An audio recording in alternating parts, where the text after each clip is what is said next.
E aí galera, beleza? Antes de mais nada, já vou dizer pra vocês não prestar atenção nesses bagunças. Vai ser difícil, né?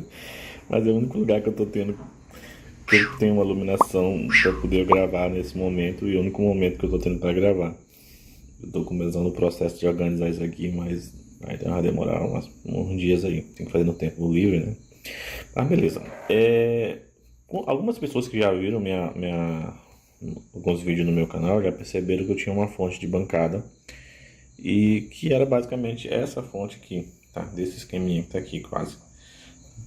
E eu resolvi comprar mais um módulozinho, colocar os dois módulos. Para começar, que você já vai perceber que tem uma torturazinha. Esse corte aqui de cima, ele foi cortado na época e ficou errado, tá? Ele ficou um defeitinho. E aí acabou que ficou assim mesmo todo. Você pode perceber que aqui o espaço daqui para cima é menor do que o espaço daqui, né?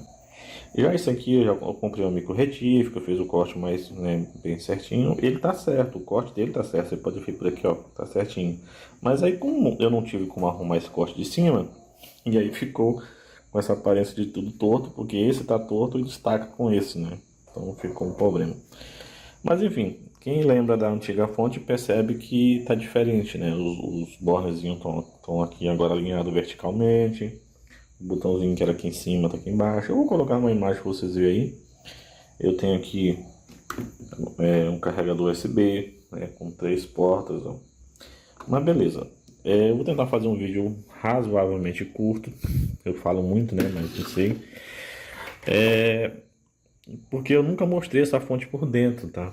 Essa fonte ela foi montada de uma forma meio precária e ficou de arrumar e nem se arrumar. Acho que passei uns 3 anos com ela assim. E agora eu dei uma pintada aqui e tal, melhorei, organizei a parte de dentro e vou mostrar pra vocês. Dá pra perceber que tem uma série de defeitos na pintura, tá? Dá pra perceber aqui, né? Mas assim, eu não quis empatar muito tempo, porque eu teria que comprar massa, uma série de coisas, eu tive que mudar algumas coisas de lugar, fechar alguns buracos, então ficou uma série de defeitos na pintura, mas a minha ideia era proteger mesmo o material, então tá pintado, tá protegido, não tá legal esteticamente a pintura, se você olhar de perto, mas tá protegido, tá? Então beleza, vamos partir para a parte de dentro, partir para a parte de dentro que eu nunca mostrei para vocês, que é o seguinte, eu até comentei, eu acho na época, que essa fonte ela é montada com 2 placas de fonte ATX modificada. Então aqui tá aqui as 2 placas, né, de frente uma para a outra ali, e elas são placas modificadas, elas são ATX de computador normal, onde elas foram modificadas para trabalhar com 20 volts. Agora nessa modificação que eu fiz, essa upgrade que eu fiz, eu mudei elas para trabalhar com 22 cada uma. Então cada uma trabalha com 22. Ó, dá para perceber que aqui tem um tripódezinho, né, que com ele eu controlo a voltagem da saída. E eu montei aqui todo um parâmetrozinho, todo um esqueminha para poder montar elas em pé, deixar elas fixadas sem ter como elas bambear. Também suspender elas do fundo para não triscar no metal da carcaça. Até porque as ATX ela juntam a saída com os pinos aqui com terra, né? O GND com a carcaça, né? O chassi da saída, né? Então, como para ligar em série, já que estão ligados aqui é um problema seríssimo. Então, fiz tudo isso aqui para suspender. Ó, do outro lado, mesma coisa. E o tripódezinho também aqui, também para ajustar. Dá para usar um resistor, mas eu resolvi deixar um tripódezinho, porque aí eu consigo ajustar facilmente. Então agora estão ajustadas para 22 cada uma, então dá 44 que elas estão ligadas em série. Aqui você vai ver a ligação, então elas estão ligadas, não vai dar para entender muito preciso, mas elas estão ligadas em série, jogando as saídas em cima desse capacitor aqui, tá? Esse capacitor é de 70 volts por 5.000 microfarad. Não precisava usar um tão grande, mas quis usar para manter a estabilidade. E aqui em cima, tá, deixa eu ver se eu consigo, bem aqui, ó, aqui em cima, nós temos 2 capacitores ligados em paralelo. É um capacitor 104 e um 103. Eles fazem um filtrozinho aqui para evitar interferência, tá? Esse mesmo filtro, eles estão aqui também, ó, bem na saída. Então eles estão no capacitor grande ali, na saída das fontes ligado em série. passa pelos reguladores e na saída dos reguladores eles têm novamente. Sabe quando você liga uma fonte em um notebook que o mouse fica doido ali, fica dando aquelas travadinhas? Então, geralmente esses ruídos que esses capacitores têm o papel de filtrar, beleza?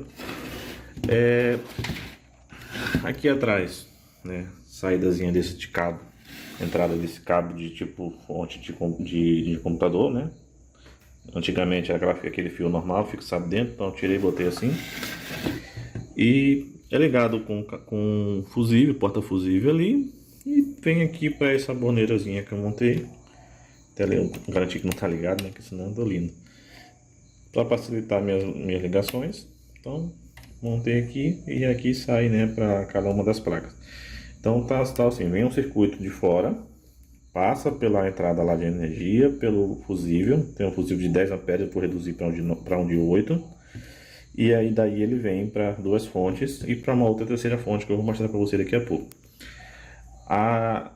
E aí cada uma das fontes mantém o seu fusível, né? Então cada um tem sua proteção individual e temos a proteção geral para todo mundo.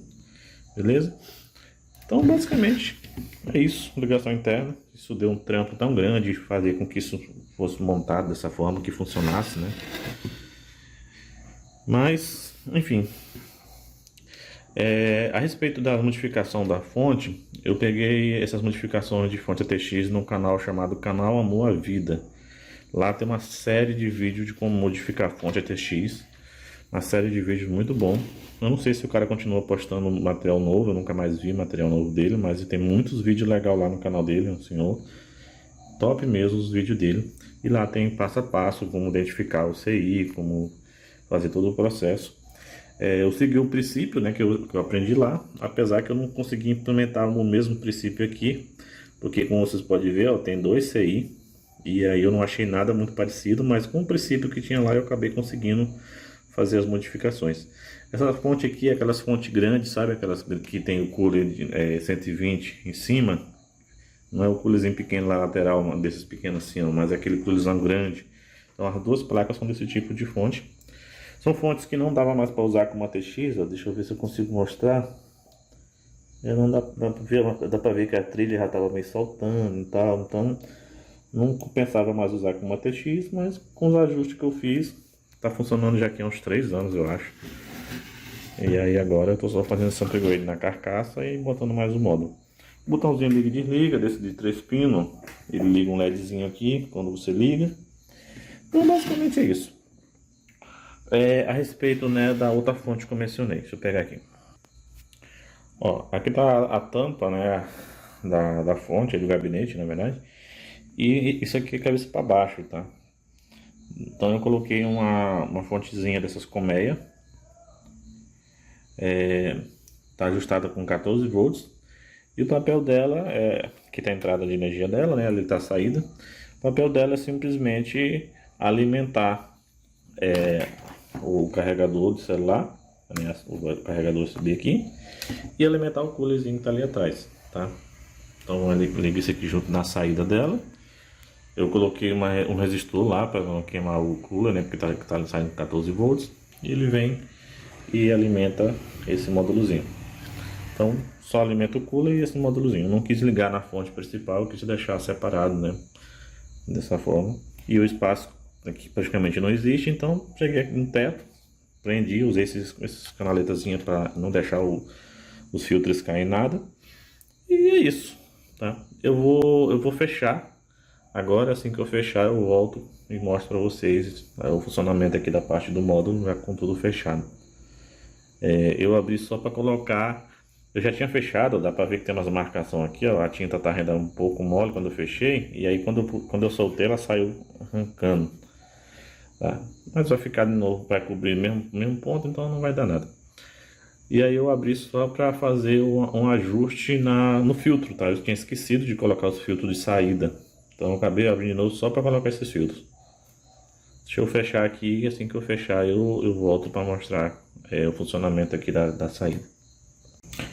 Bom pessoal, continuando, tá fechado.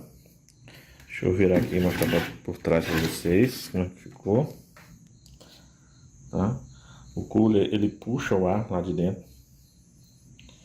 Ó, machuquei aqui na hora que eu tava fechando.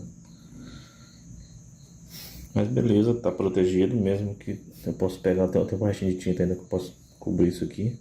Embaixo disso aqui ainda tem aquela outra proteção, esqueci o nome agora, machucou também um pouquinho aqui, ó. Mas isso é porque eu não tive paciência de deixar a tinta secar, tá? O certo é você deixar a tinta curar certinho. Mas tudo bem. A frente dela, fechadinho, tá? Agora a gente vai ligar. Tive que dar uma pausa porque eu tinha que conectar o cabo ali atrás e com uma mão só não dá. Então vamos lá. Agora vamos... Acho que eu vou ter que ligar esse flash enquanto eu tô mostrando, né? Nós temos uma... teoricamente carga rápida, 3.3, a normal, que é 3 amperes. E isso aqui é a carga rápida, né? Isso aqui já reconhece lá o tipo de carga e muda de acordo com o celular, né? Isso aqui é a antigona padrão mesmo. E essa aqui é a tipo C. Tem até uma sujeirinha bem ali na frente ali. Essa aqui diz ele aqui que é a 30 watts, tá? Essa também é aquela inteligente da carga. Então teoricamente seria carga rápida, essa aqui seria super rápida, tá? E aí tem o botão liga e desliga das saídas. Esse 14 volts é a entrada, tá? É o valor de entrada que eu tinha mencionado, dessa fontezinha que está na parte de cima da tampa ali. Ela alimenta o cooler, como eu tinha falado, e alimenta isso aqui. Então eu deixei com 14 para que ele consiga fornecer na saída os 12 para poder alimentar, né, na carga rápida. Você consegue ver, né, por aqui, consegue ligar por aqui também, tá? Apesar que não dá pra, uma tampinha para proteger de poeira. Então eu já vou ter que limpar isso aqui, que tem uma poeirinha dentro aqui. Tá, agora eu vou desligar o flash e vamos tratar do display. O display é o que eu já tinha. Esse aqui eu não vou lembrar o modelo dele, mas acho que é DPS, DRS, uma coisa assim, 5005. Eu vou pegar o modelo certinho e botar aqui a referência. E esse aqui é o XY6509. Esse aqui trabalha com 50 volts, saída de 5 amperes, até 50 volts, saída de 5 amperes. Aqui trabalha com 65, saída até 9 amperes. Então esse aqui é um módulo mais novo do que esse aqui. Inclusive foi isso que eu comprei. Esse aqui está quase o mesmo preço que ele era na época. Esse aqui está bem mais em conta. Esse aqui está na faixa de R$120. Esse aqui já está quase 180. E eles são muito bons. Todos os dois são um modelo muito bom. A entrada, como eu tinha falado, ela está com 44 volts, tá ligado em série. Esse aqui também dá para perceber, dá para ver, ó, 44 volts. E aqui você tem ajuste completo de tudo que você quiser, né? A tensão, você ajusta a tensão na casa dos milivolts, ó. Então se eu quiser, por exemplo, sair aqui, peraí, deixa eu trocar aqui de mão aqui, fica mais fácil. Ó, eu vou ligar aqui a saída. Ó, se esse é o valor maior aqui, o 14, ó. Vou controlando os milivolts. Então assim, ele é muito bom, ele é bem aproximado mesmo do valor. Se você pegar um monte, você vai ver que o valor sai muito próximo. Claro, com corrente, dependendo do cabo, você tem uma queda de tensão, né? Mas se tiver um cabo bom na saída aqui, um bornezinho bem feito, não dá B.O. Aqui é muito parecido. Está 15 volts. Aqui embaixo eu consigo ajustar também as casas decimais. Ó. Mesma coisa eu posso fazer para corrente, tá? Corrente aqui, ó, 3 amperes. Inclusive eu consigo ajustar 3 casas decimais para corrente, né? Para os amperes, ó. Então eu consigo colocar aqui de 0,01 alguma coisa até os 9. E aqui a mesma coisa até bem aqui, ó, até, deixa eu fazer isso aqui, vai ser mais fácil, ó. Eu consigo colocar, ó, tipo, para alimentar, por exemplo, um LED. Teoricamente, Se eu botar um LED e ligar mesmo com 15 volts, lógico, se eu ligar o LED agora com ele ligado ele vai queimar, mas se eu desligar para ele descarregar aqui, e se eu ligar agora ele já vai limitar em 15 mA e não queimaria o LED mesmo estando com 15 volts. Enfim, o intuito não é ensinar sobre isso, no caso é só para mostrar o funcionamento de tudo. Basicamente é isso, o vídeo ficou bem grande até. Então tenho 2 canais agora. Eu posso controlar independente os canais, corrente independente, voltagem independente. Uso o módulozinho, tem proteção sobre corrente, sobre tensão, potência, pico de corrente, por exemplo, se chegar tanto de corrente na saída ele desliga, se tiver uma voltagem muito alta na entrada ele desliga, então é bem protegido mesmo. Então show de bola. Ficou o defeitinho, como eu falei, da questão de ficar torto, mas tá funcional, que é o que importa. E a pintura eu não dediquei muito tempo e também não esperei secar 100%, então além dos defeitos que já tinha, eu já acabei gerando alguns defeitos só na parte de montar e desmontar aqui que precisei. Mas é isso. Eu vou tentar colocar o link desse módulo aqui. Esse aqui não compensa muito, mas eu vou tentar colocar o link desse aqui aqui no vídeo. Se eu não conseguir, mas pelo menos o modelo eu coloco certinho. Você faz a busca aí na Shopee, AliExpress. No Brasil não compensa muito, mas na China tá compensando. Levando em consideração o valor de uma fonte completa, né, com todos esses recursos aqui, você pagaria bastante caro. Claro, tem que levar em consideração se você tem a alimentação, se você tem um gabinete, alguma coisa, considerar tudo isso para ver se compensa, né? Mas cada caso é um caso. No meu caso compensou muito. Valeu, tchau, até a próxima.